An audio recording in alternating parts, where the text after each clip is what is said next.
itlog na naman sa lupa.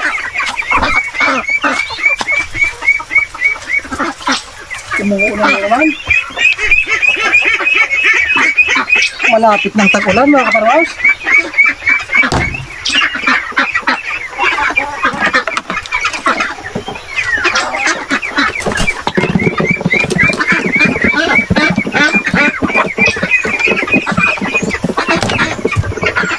Dito, maraming mga itlog mga kaparwas. Kahit hindi pa tayo nagpapakain, meron na silang itlog oh. Ngayong umaga yan dahil basa-basa pa.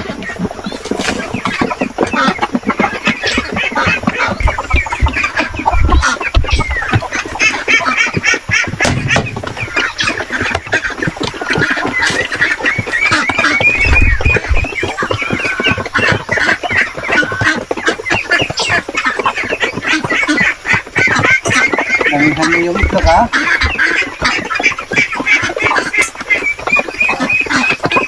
Yan, ito oh. Meron siyang brown na brown, mayroong light brown. Ito yung mga talagang brown na brown.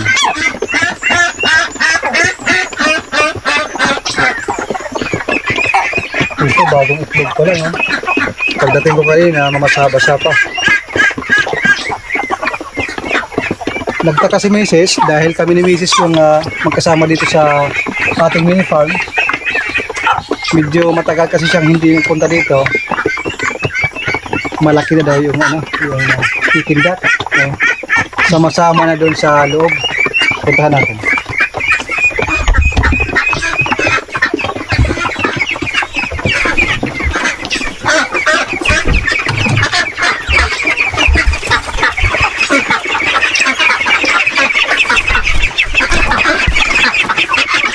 Dito kami sila.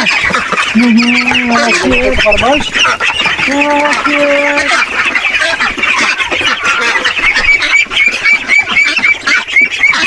Ang dumi-dumi mo ah. Ay.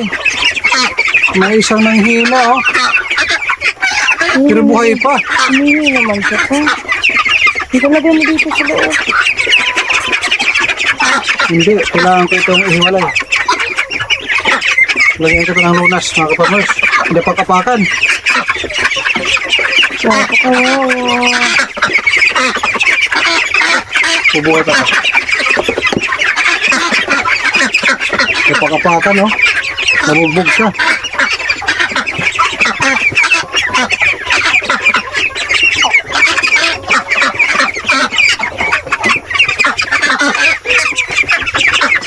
Dito yung ating wild duck.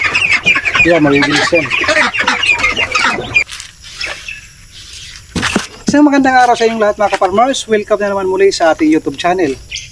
Medyo mahaba-habang panahon hindi tayo nakagawa ng content, nakagawa ng video dahil nga mayroon mga pangyayari sa aming negosyo, sa bahay na kailangan gawin. So ngayon, dahil linggo ngayon, day off ng aking partner dito sa ating mini farm, napagpasyahan namin ni Mrs. na dito muna mag-focus, obserbahan yung ating mga alaga. At ito, nagdala kami ng kape para dito pag-usapan namin kung ano ba yung pag-usapan namin yung dapat improvement dito sa ating Triangle Farmhouse. Kasi nakikita nyo naman, hanggang sa ngayon, hindi pa natatapos yung ating Triangle Farmhouse. Dahil nga, ayan, nabibitin tayo sa budget. Dahil kulang. Yun po talaga ang totoo. Sa pagsisimula, medyo mahirap.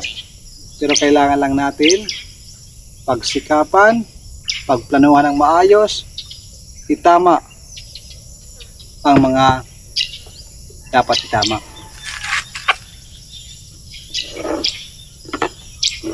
Ang aming napag-usapan ni Mrs. dito sa harapan, hardiplex para rain or shine.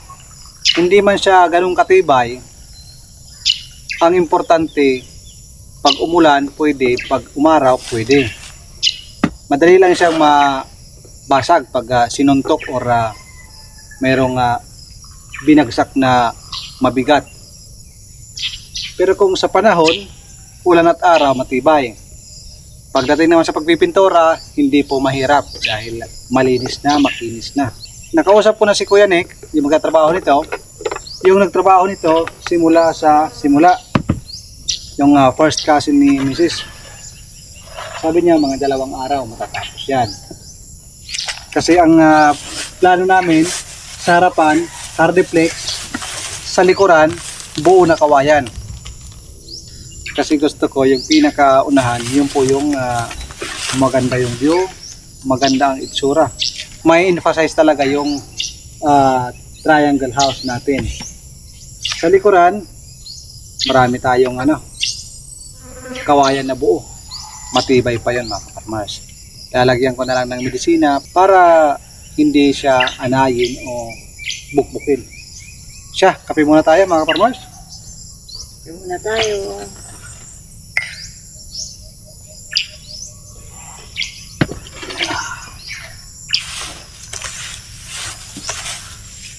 Meron ditong shako yung mga kaparmers.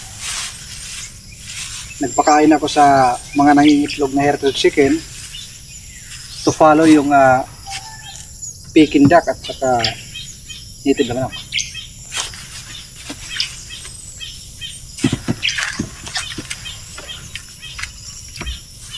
Malapit na pala yung pista dito. Hindi ko alam kung maghahanda tayo. Yan pa yung aming pinag-uusapan ni Mrs. Kasi nga meron tayong tinatawag na Business. negosyo, binabalansin namin ang oras, at ang pinaka number 1, binabalansin namin yung aming budget. Kasi doon sa amin mapipista din. Dito mapipista. Meron pa ibang mga gawain. Tapos minsan umuulan pa. Pero kung meron tayo mga ka-farmers na mag-i-sponsor, bakit hindi?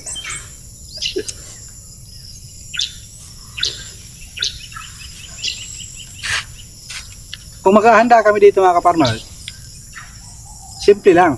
Meron akong tuba, sobra isang jug, mag-iihaw. Walang maraming putahe mga ka-farmers, mga 2 lang. Pwede na yun. Dilaga, ihaw, mga 3. Pwede na siguro yon. At yung may mga bisita, marami tayong saging na pwede nang i-harvest. Yun po yung gawing take out. Yun po yung aking nasa isipan. Para yung pupunta ditong bisita, mayroong madadala. Diba? Sudla. Yun nga. Bala ko ditong magpalaro. Kung mayroong mga bisita, magpapalaro. Kung mayroong mag-i-sponsor sa atin. Nakadalawang padinig ngayon mga ka-farmers. Kung mayroong mag-i-sponsor, papalaro tayo para masaya dito sa ating Triangle Farmhouse. Kahit hindi pa siya tapos, parang blessing na rin yun mga ka-farmers. Sit down. Kasi simula nang naitayo ito, hindi pa ako nakakapag-painom dito. Yung parang shot. Kita nyo naman, malaki pa yung kulang. Dalhin ko dito yung video kay mga ka-farmers para medyo masaya at maingay. Ito yung ating kusina na ginagawa. Kahit hindi pa tapos, pwede na yan. Pag umulan, pwede tayo dito sa loob lahat. Pwede rin sa may kusina. Pag hindi umulan, sa puno ng kahoy. Diskarte na lang. Ang importante, magkaroon ng saya dito pagdating ng piyesta. Hindi pa yan 100%. Yan pa lang yung aking nasa isipan. Pinag-uusapan pa namin yan ni Mrs. Ano? Handa ka maglabas ng 1.5? Wala problema, 1.5 lang pala eh. Dali lang. Mahirap naman yung mangungutang tayo mga ka-farmers tapos No. maghahanda. Wala sa vocabulary namin yan. Pag tayo maghahanda, siguraduhin natin na yung ating budget ay hindi inutang, hindi yung sinugal natin yung ating pambayad ng kuryente, pambayad ng sasakyan, or kung ano-ano. Kung baga, kailangan comfortable kayo sa iyong budget. Kaya nga, umahanap ako ng sponsor natin mga ka-farmers, yung mayayaman ha. Pag may mayaman na nagsusobra sa pera, pwede mag-sponsor. Pero kahit konti lang, pagpalaro dito, kahit nga yung ating brown egg mga ka-farmers, yung ating hina-harvest, mag-ipon tayo ng 3 araw. Ayun, mayroong saging, mayroong brown egg. Yun po yung pinaka-bring home nila pag uwi. Para masaya, di ba? Kadalasan na bring home is yung mga luto, yung karne. Yun ang kadalasan. Para maiba naman. Sit down. Tapos na kayo ha. Sit down. Pagpasit down ng Juliet. Sige, sit down ha.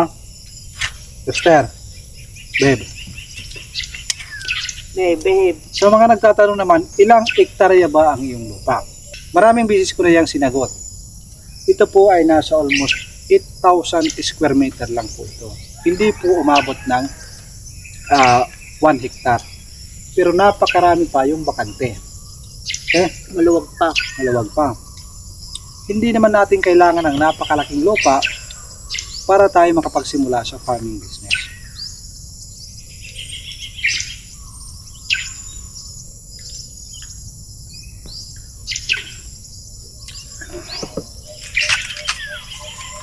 Kung kayo naman ay nagtatanong, magkano na ba ang iyong ginastos simula sa pagsisimula dito? Hindi ko na mabilang dahil nga marami naman yung pinagagastusan. Yung pagpalinis dito, pagpagawa ng bahay. Sa pagpagawa ng bahay, kung i-estimate ko, nasa around 60 to 70,000. Pero mga ka-farmers, yung kahoy na ginamit dito, yung mga Jimelina na nandito sa loob. Yun po yung aking pinachinaso. Kaya medyo nakatipid ho ako. Sa bubong naman, 20 feet, nasa 1,400 ang isa niyan. Mahal. Yan yung mahal. Yan yung may kamahalan. Tapos nagkamali pa yung sukat nan. Ang aming usapan is 20 feet. Nang sinukat ulit, naging 25 feet. Kaya ang ginawa, nagkaroon ng dugtong sa baba sa ating bubong. Kung babalikan niyo yung ating video, masukal ho ito mga ka-farmers. Ang tataas ng horn nito. Hindi mo makita yung mga coconut flower. Tapos bumagyo pa yung tino, lahat ng saging ay tumba. Buti ngayon, ayos na. Darating ang araw, magiging maganda ito. Dahil pinagplaplanuhan ko dito, magkaroon ng kambing at yung ating Peking duck. Yun po yung ating papaitlogin, mag-incubate, magbibinta ng sisiw. Yun po yung aking plano mga farmers. At yung aking mga native pigs, meron tayong mga babae doon. Yun po yung ating gagawing inahin para mas lalong dumami. Kung nakita niyo yung video ni Robin Janeiro doon sa nauna kong video, yun po yung aking pinaka-inspo. Gusto kong gayahin. Talaga naman nakaka-inspire at napakaganda mga ka-farmers.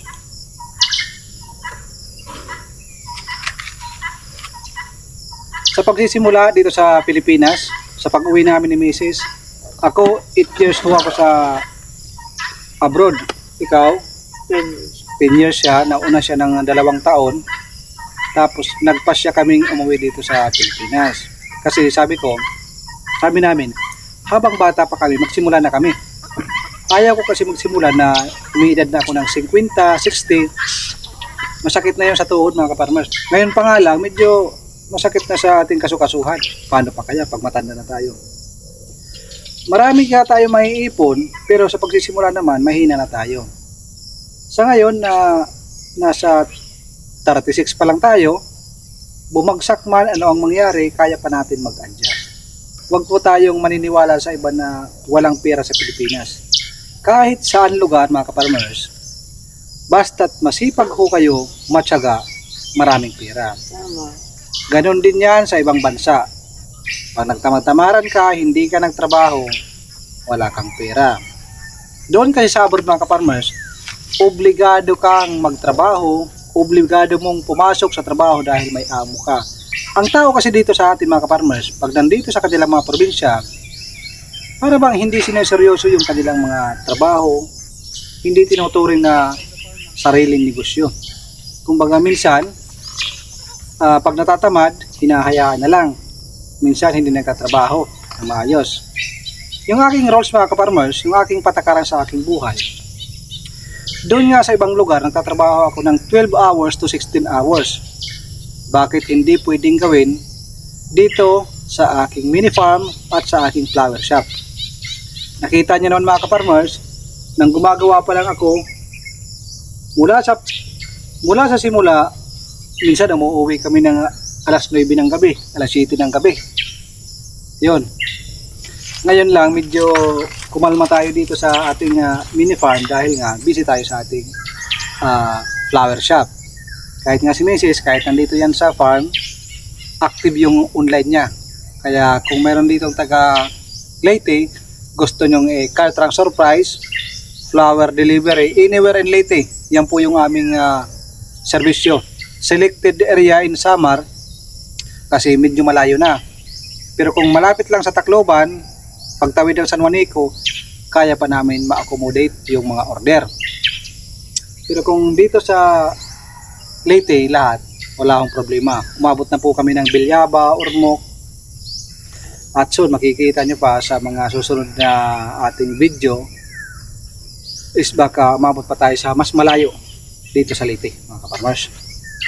O para sa mga nandito sa Leyte, baka gusto nyo mag-avail ng aming car transfer price. Bibigyan namin kayo ng discount, don't worry. We will give you a good service also. Marami na kayo napaiyak mga ka-farmers. Kasi ang style ko, pag hindi napaiyak doon sa message ng kanilang mahal sa buhay, pinapalo ko. Joke lang mga ka-farmers. Siguro naman, tama na yung ating kwentuhan, medyo mahaba-haba na, doon naman tayo sa pagpapakain ng ating mga alaga. Dahil tumataas na yung araw. Mamaya, excuse me, yung first kasi nito, yung bayaw ko, pinapapunta kami doon sa gilid ng dagat. Gilid ng ilog. May sapa. Oh, ilog yun. Kasi iba yung sapa, iba yung ilog. Okay. Mas malaki yung ilog. Papunta kami doon.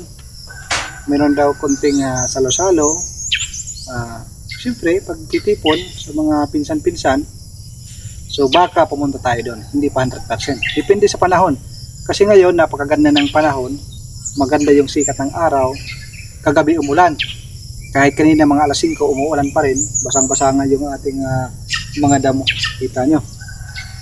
So paano? Hanggang dito na lang muna. Sa mga mag-i-sponsor, pasin na lang sa Gcash ni Mrs. Kayo nang bahala.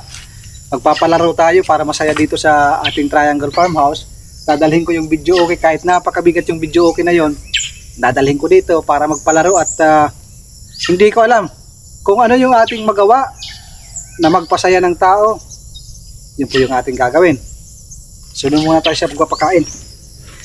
Tapos na kayo magkape.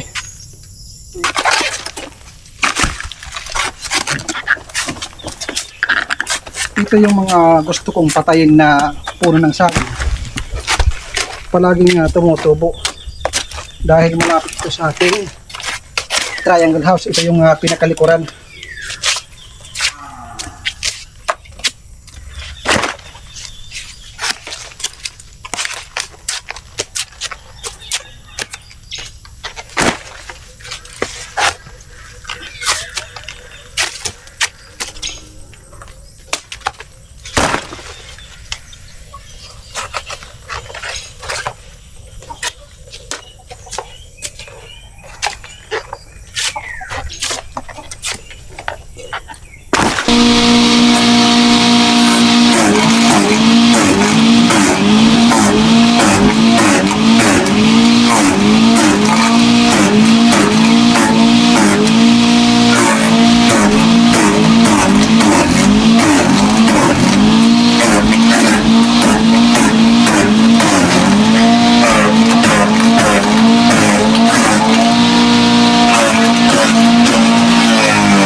Mga kaparmers, papalabasin natin yung ating mga native na mga manok.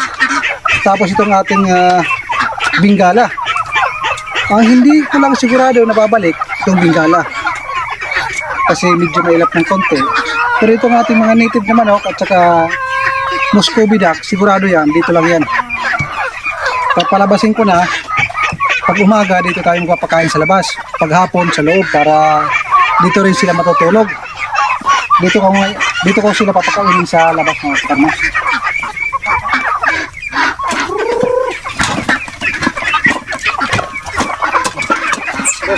Labas. Dito. Malaya na kayo ngayon, malaya. Dito.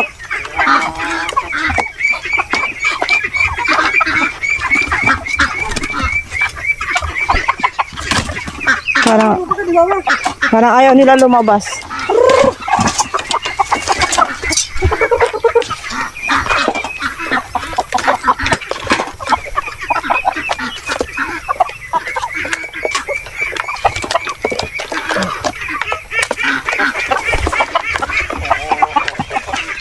Yung isa pumasok. Ayaw lumabas. Ayaw lumabas. Pumasok yung iba. Sa loob.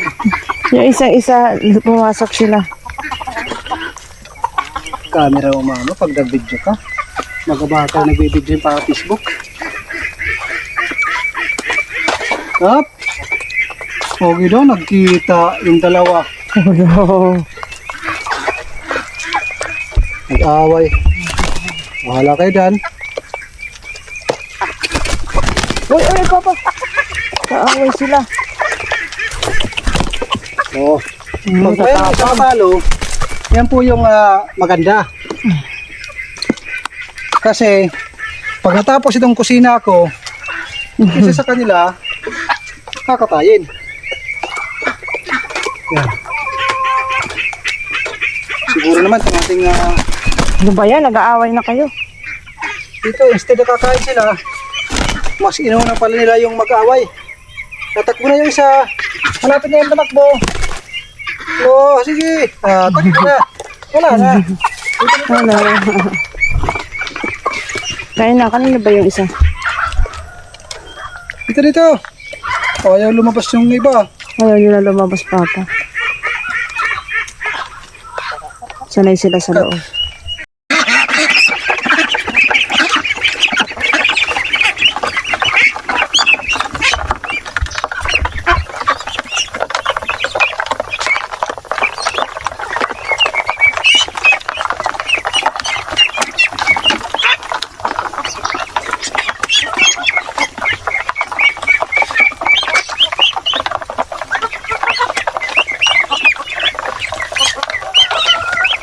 Mabilis.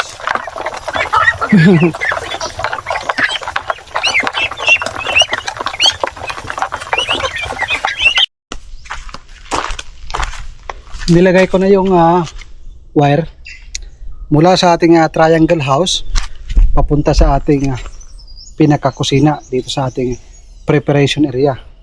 Kasi simula mamaya or bukas, sasabihin ko sa aking partner na dito na tayo handa ng pagkain ng ating mga alaga para dito sa ating triangle house palagi na malinis. At saka pinagpaplanuhan ko magpalagay na ng dingding para maganda ng tingnan. Yung mga kahoy na yan, ilinisin, ilalagay doon sa pinaka-stack room natin doon sa may gilid.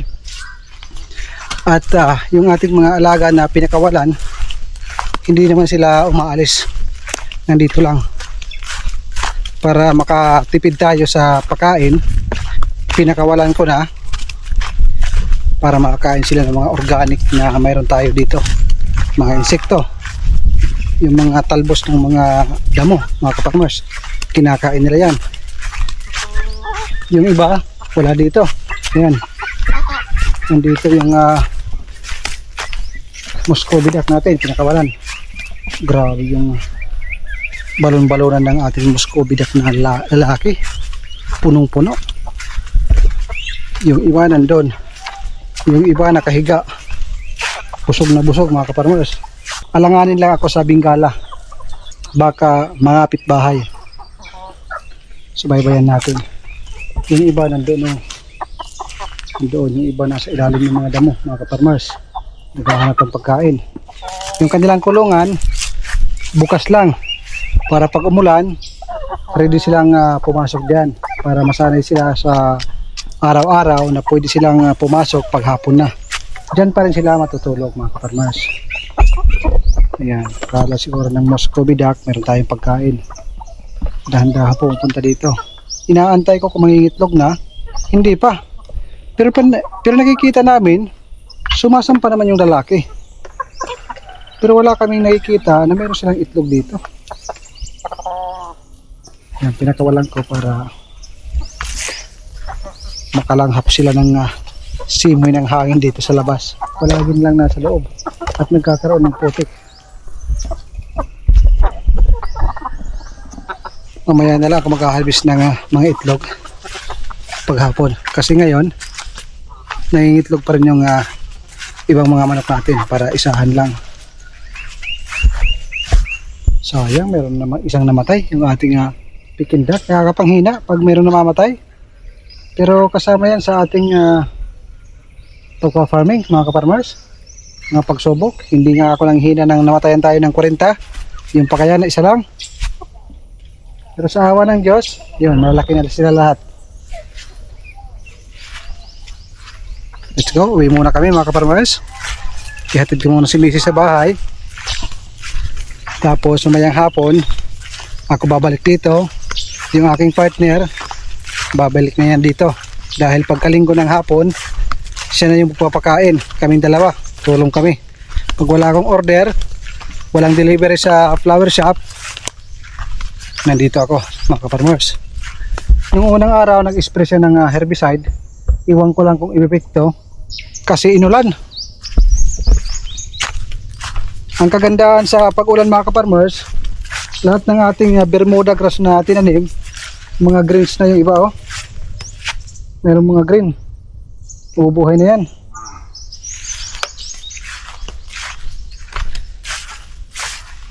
Tatanim ako ng halaman bawat gilid dito. Humingi ako ng palmira. Dalawa, mga ka-farmers, isa doon sa gilid, isa dito. Yan po yung aking itatanim. So paano, mga ka-farmers? Kita-kits mamayang hapon dito sa ating triangle house.